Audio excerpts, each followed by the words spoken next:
여러분 안녕하십니까? 김대용 목사입니다. 오랜만에 또 사랑방 가이드에서 뵙습니다. 이 영상을 지금 21일 수요일에 녹화하고 있는데요. 아침부터 비가 많이 왔었습니다. 지금은 안 오던데요. 아무튼 우리 모든 교우분들 늘 안전하시길 바라고요. 또 무더위에 건강 유의하시길 바랍니다. 첫 번째 순서 마음 열기입니다. 중재 역할을 했거나 그런 도움을 받았던 사례가 있다면 한번 나누어 봅시다. 저는 지금으로부터 대략 12년 전 같은데요. 상담을 조금 공부한 적이 있었습니다. 그때 알게 된 것이 사람들은 생각보다 그 상대방에게 나쁜 마음을 품지 않더라는 점이었습니다. 특히 그리스도인들은 더더욱 그렇고요. 하지만 여러 오해들이 겹치고 겹쳐서 마침내는 저 사람이 나를 미워하고 적대시하고 있구나 해서 갈등을 겪는 사례가 참 많다는 것을 알게 됐습니다. 물론 저도 쉽지 않아서 저분이 나를 별로 마음에 안 들어 하는구나 하는 그런 생각을 품을 때가 많곤 하는데요. 아무튼 이런 상황에서 정작 상대방의 마음은 그렇지 않았다는 것을 알게 되면, 그리고 상대방도 내가 그를 못마땅하게 여기는 줄 알고 지내왔다는 걸 알게 되면 갈등이 원만하게 해결될 수 있다는 것을 배웠었습니다. 그리고 이걸 중간에서 다리 놓아주는 그 제3자가 훌륭하게 잘 해주면 좋겠죠. 그리고 또 내 언행이 다른 사람들을 불쾌하게 하고 있는 줄 모르는 일들도 빈번한데요. 정말 신뢰할 수 있는 제3자가 진심 어린 조언을 해주면 좋기도 합니다. 이런 사례가 있으시다면 서로 나눠보셔도 좋겠습니다. 그리고 누군가에게 도움을 받아서 서로 간에 오해가 풀려 화해하게 된 사례가 있다면 그것도 나눠보시기를 바랍니다. 찬송은 505장 온 세상 위하여입니다. 그리고 혹시 다른 찬양도 생각하신다면 주 안에 우린 하나 모습은 달라도 예수님 한 분만 바라네 라는 찬양 잘 아시죠? 그 찬양을 함께 해보셔도 좋겠다 싶습니다. 오늘 본문은 사도행전 15장 1절부터 35절입니다. 교회 역사상 최초의 회의가 서기 49년 예루살렘 교회에서 열렸습니다. 이것을 제1차 예루살렘 공회라고 합니다. 그리고 그것이 사도행전 15장에 기록되어 있죠. 이러한 교회 회의는 현재까지도 이어지고 있습니다. 교회 회의는 대부분 성경 해석과 또 교리 그리고 실천 사항을 명확하게 하고 이것을 공식화하기 위해 열리는 것입니다. 그렇다고 세계 모든 교단이 다 모두 함께 모여서 회의하거나 하진 않습니다. 물론 그런 회의가 있기는 하죠. 올해 9월 22일부터 28일까지 인천에서 개최되는 제4차 로잔 회의 같은 것이 그러합니다. 교단을 초월해서 다 이렇게 모이는 회의입니다. 그런데 로잔 회의는 선교라는 주제로 열리는 교회 공회의이고요. 그리고 대부분의 교회 회의는 각각 그 비슷한 교단별로 열리곤 합니다. 로마 가톨릭은 그들대로 회의를 열고, 또 장로교는 장로교대로, 또 장로교와 감리교가 같이 회의를 하기도 하고요. 아무튼 그렇습니다.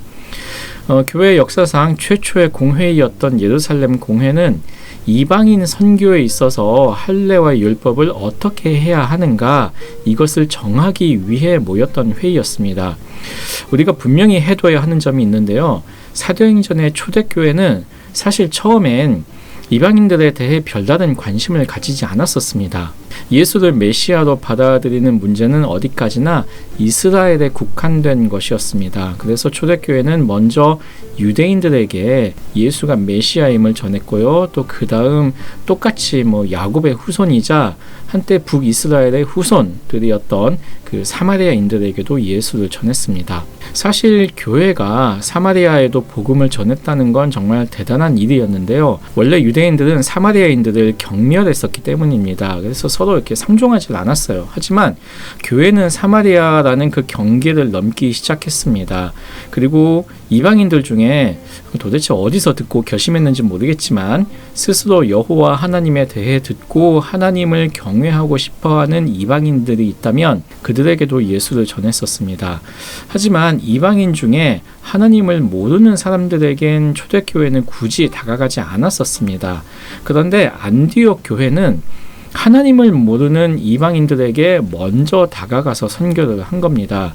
뿐만 아니라 이방인들에게 할례와 율법을 강요하지도 않았고 이방인들을 이방인 그 자체로 존중하면서 선교를 했었습니다. 사실 지난주에 설교 때 언급하지 못했던 점이 있는데요.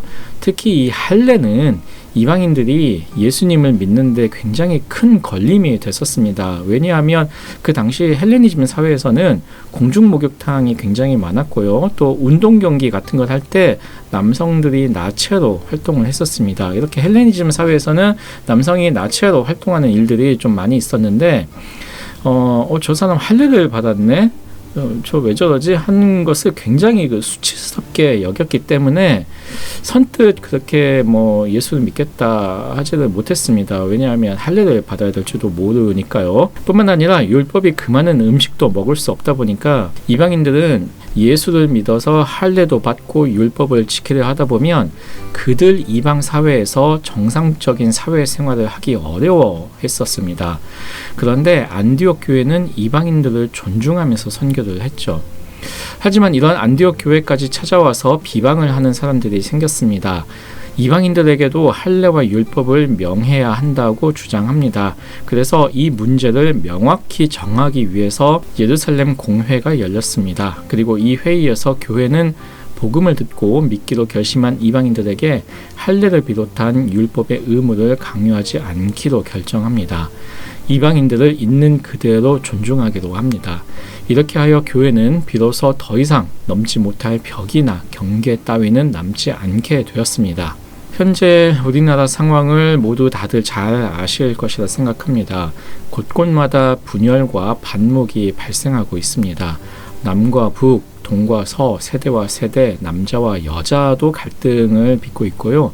이념과 이념, 진영과 진영, 계층과 계층 등등 너무나도 갈등 상황이 많습니다. 뿐만 아니라 요즘 사람들은 자세하고 정확한 사정을 알아보려 하기보다는 그냥 선동에 쉽게 휩쓸려서 아주 그냥 쉽게 비난의 물결에 동참하곤 합니다. 물론 진리와 정의는 지켜져야 하겠지만 맹목적이고 원색적인 반목은 옳지 않겠다 싶습니다. 하나님과 우리 사이에 중보자 되신 예수님, 그리고 모든 경계를 뛰어넘은 초대교회로 본받아서 사랑과 존중, 의와 공도로서 온 세상에 그리스도의 화평을 전하는 그리스도인이 되어야 하겠습니다. 이제 적용 질문입니다. 내가 지금까지도 넘지 못하는 경계가 있나요? 또는 중재하지 않고 방관하는 곳이 있습니까? 저도 사실 넘지 못하는 경계가 많습니다. 민감한 주제는 좀 나누기 그렇고요. 제 개인적인 것 하나만 나누어 드리자면 몇 주 전에 제 할머니께서 소천하셨었습니다. 새벽 설교 주간이었는데 그래서 저 대신 김현 목사님이 설교해 주셨었죠. 아무튼 그런데 저는 지금도 할머니에 대해 감정이 대단히 좋지 않습니다. 그런데 이제 장례식 중에 어떤 계기가 하나 있었는데요. 그때 제가 무슨 생각을 했었냐면 적어도 할머니가 그 손자인 나에 대한 그 할머니의 진심은 무엇이었을까? 그러고 보니까 나는 단 한 번도 그것을 들어본 적이 없었구나 하는 생각을 했었습니다. 제 아버지를 위해서라도 제게 그 할머니에 대한 조그만 그 화평? 그런 마음이라도 있었으면 좋았겠다 싶은데 아쉽다 했던 점이 있었습니다. 아무튼 서로 나눠보시면 좋겠습니다. 두 번째, 주님께서 하나님과 우리 사이를 중보하지 않으셨다면, 그리고 초대교회가 이방인과 화목하려 하지 않았었다면 지금의 우리 모습과 삶은 어떠했을까요? 예수님께서 하나님과 우리 사이를 중보하지 않으셨다면야 온 인류는 하나님의 공의와 진노 앞에 살아남은 사람이 없었겠죠. 그건 정말 끔찍한 일입니다.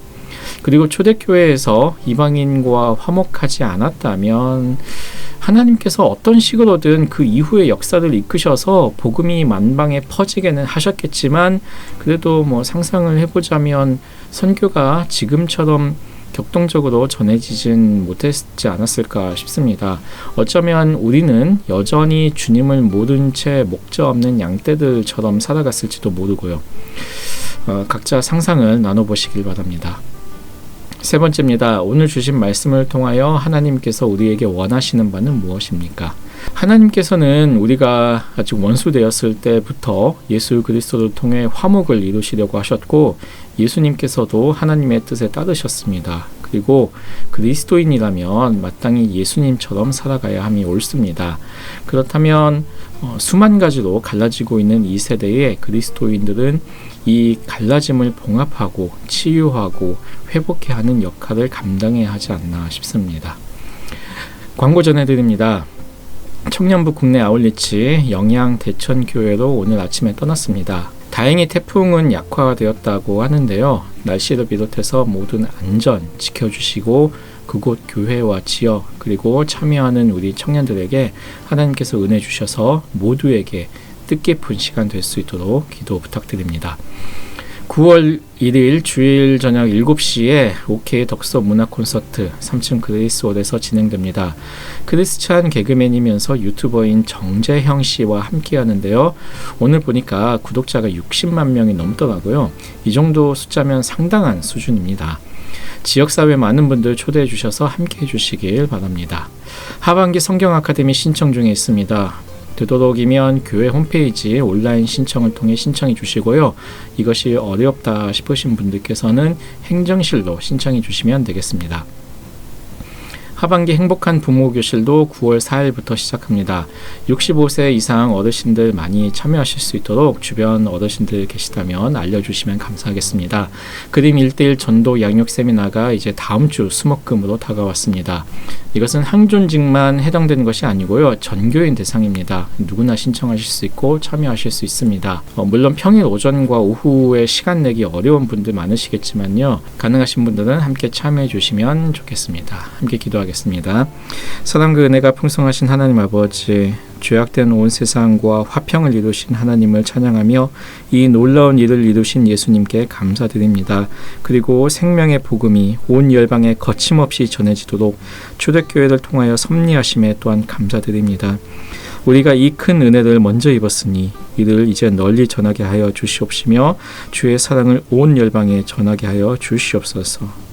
주님, 여러 가지로 분열과 반목이 거듭되는 이 시대에 진정한 화목과 화평을 전하며 힘써 이루어가는 시대적 소명을 다하는 성도 되게 하여 주시옵시고 사랑으로 섬기는 주의 백성 되게 하여 주시옵소서.